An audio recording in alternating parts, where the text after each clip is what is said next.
Hello everyone, it's the Grizzly Bear here. Today is June 19th, 2015. I just wanted to talk about something. I'm sure you guys have all seen it in the news lately about the church shooting in South Carolina, Charleston, South Carolina, happened recently. And I just wanted to give my opinion on it, weigh in on it, talk about how I feel about it, because I think it's just crazy how in this country, in America, there's never really any kind of agreement. There's always, and I understand there's two sides to every issue, and that's fine. I love that everyone can have their own opinion in this country. It's, the freedom of speech and whatnot. We have access to all kinds of information, but it's just funny how there's always a certain portion of the country in any given issue, in which it just seems like they're just trying to be difficult. And I've been on social media. I've been watching the news and reading up on it, and I think most people would agree that this guy was crazy. Dylann, whatever his name is, I forgot his last name. He had some issues and he was a racist. He was a bad person. Most people can, I think, live with that, white or black or whatever. You go into a place of worship, you go anywhere, and just straight up kill 9 people based solely on the color of their skin. You see them as being some kind of enemy, and whatever your ideology or worldview is, and you go and do this, and there are people who won't accept the fact that it was racially motivated. Like Fox News was saying something like it's an attack on faith, attack on Christianity, which they play with that notion all the time. And that's, in this case, I don't see how you could even make that case, because he's even come out and said that he hates black people. He thinks that white people are losing the country. And the thing about America is that it's, at least theoretically, a country for everyone. But I don't understand how there are certain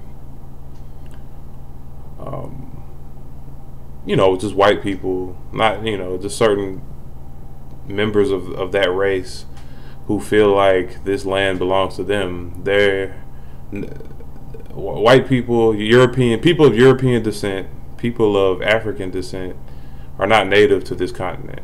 People, it's so how could you say that this country is our country? Your ancestors took it from someone else's ancestors.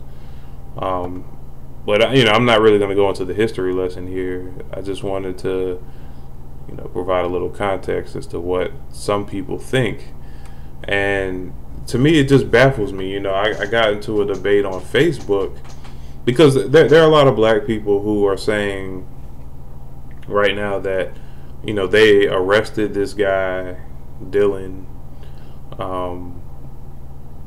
essentially, and I gave him a bulletproof vest. They didn't, it's better treatment than what black criminals get. And I saw a picture saying the DC sniper also got a bulletproof vest. The boy, the younger one, not the dad.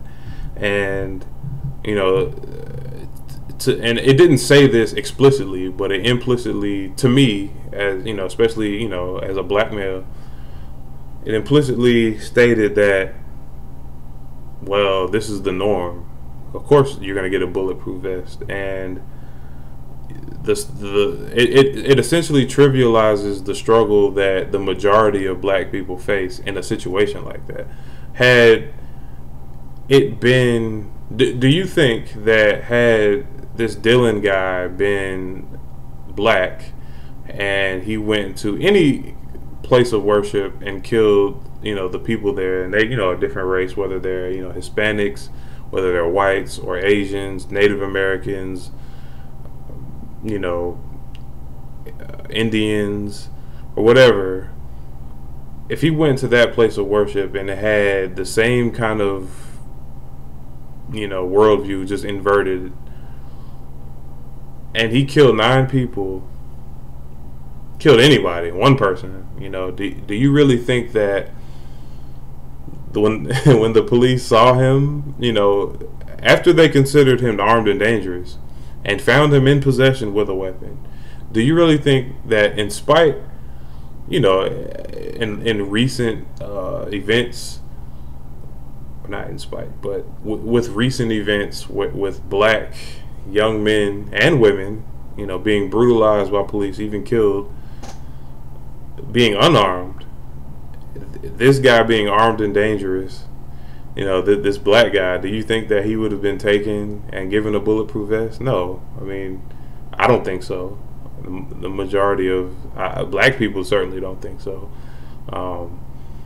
And I think that if anybody who truly doesn't live in a bubble is honest with themselves, they also wouldn't think so.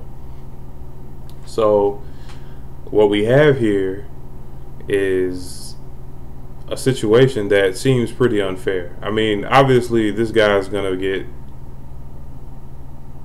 punished severely for what he did.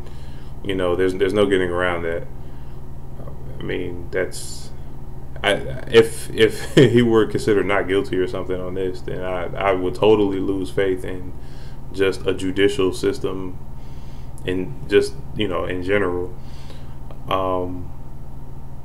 But that, that's my point. It's people will sit here and try to make, they'll try to make it out to be like they'll normalize they'll take the best case examples of what happens to a black person and says that, okay, this is the norm in this country, so the stuff that everyone else is saying is irrelevant. You're whining about nothing. Probably the most well-known example of that right now is Barack Obama. Oh, he's the president. America's not racist anymore. There's nothing wrong with this country in regards to racial relations. And it's like, okay, so you take the best, like literally the best case scenario in a group, I mean, in multiple groups, honestly, and you say, well, you have nothing to complain about, which that's just simply not true. Not every black person even grows up. Not any 2 people really grow up with the same experiences, even if they're siblings. So how could you lump a whole race into one group like that? It's mind-boggling to me, and everyone's guilty of this, not just white people. This is not a video bashing white people in any kind of way. This, I don't think the majority of white people are racist. I think everyone has their prejudices because of what society's taught us, and what you're raised in. But there are some racist white people out there. There's a lot more systemic, and institutionalized racism nowadays than, more so the individual racists. So I just wanted to give my thoughts on this, topic. I think that people need to not be so dismissive of what other people are saying, especially if you haven't really been in their shoes. We need to stop calling people race baiters when they just talk about their experiences. Me myself, I'd say I have it pretty good as a black man in America as far as my racial relations in this country, there's really not been any. I have never been on the receiving end of any blatant racism, and in my life, I've witnessed it once, and when I say I mean blatant racism. You know, people have stories, but I mean, I've lived in two cities, New York and Atlanta, and they're both melting pots. So this kind of stuff doesn't really happen in, you know, in those places like that. But the majority of the country is not, you know, as diverse as those two places. So I've definitely been on the receiving end of a lot of subtle racism and whatnot, and it's always it's really infuriating just to know that when someone looks at me and sees the color of my skin, that they automatically make assumptions about me. No one does that to, or people do that to a far less, a smaller degree when it's a white person, you know, a white male, I'll say. Because, I mean, women get it bad too when it comes to certain things. So, you know, I have to always work extra hard, which everyone should have to work extra hard, but, you know, I have to work harder than, you know, some of my counterparts of other races. I have to pleasantly surprise people, you know, when they find out, when they see how articulate that I am, that I'm not just some, you know, guy who didn't graduate high school, you know, lucky to not be in jail right now, not be dead, or something like that. So, this is the Grizzly Bear, and I'll be seeing you guys on my next video. If you could do me a favor, hit like and subscribe, and I'll be sure to keep the content coming.